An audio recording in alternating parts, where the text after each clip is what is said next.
Quelle joie d'incarner Simone Veil au cinéma, encore plus quand Olivier Dahan est derrière les caméras.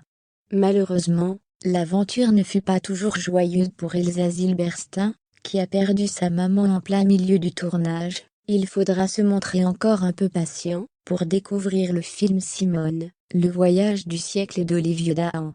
Le biopic, dans lequel Elsa Zilberstein tient la vedette, est reporté au 12 octobre 2022. Fatalement, la comédienne n'a qu'une hâte, c'est que le public découvre cette aventure incroyable pour laquelle elle a tout donné.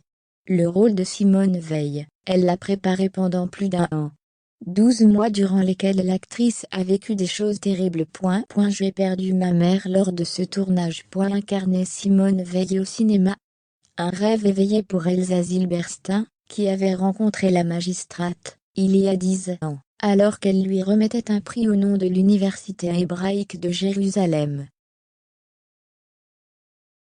Mais le tableau s'est un peu noirci en plein milieu de l'aventure, quand l'héroïne a dû faire face à la disparition de sa maman. J'ai perdu ma mère lors de ce tournage, raconte-t-elle au magazine Elle. Le pire moment de ma vie a percuté le plus beau cadeau de ma vie. Avec Olivier Dahan, nous avons aussi voulu montrer la femme brisée par la mort de Milou, sa sœur bien-aimée, et celle de sa mère, centrale dans le film. On ne se remet jamais de la mort de sa mère. Ce n'est pas sans conséquence sur la santé, essuyer ses larmes n'a pas été la seule difficulté rencontrée par Elsa Zilberstein, bien qu'elle fût sans conteste la plus difficile. Pour se transformer en Simone Veil, l'ancienne compagne d'Arnaud Montebourg a dû se transformer à tous niveaux. Elle a subi de longues séances maquillage 4 heures, pour jouer Simone à 40 ans, 7 heures pour ses 70 ans.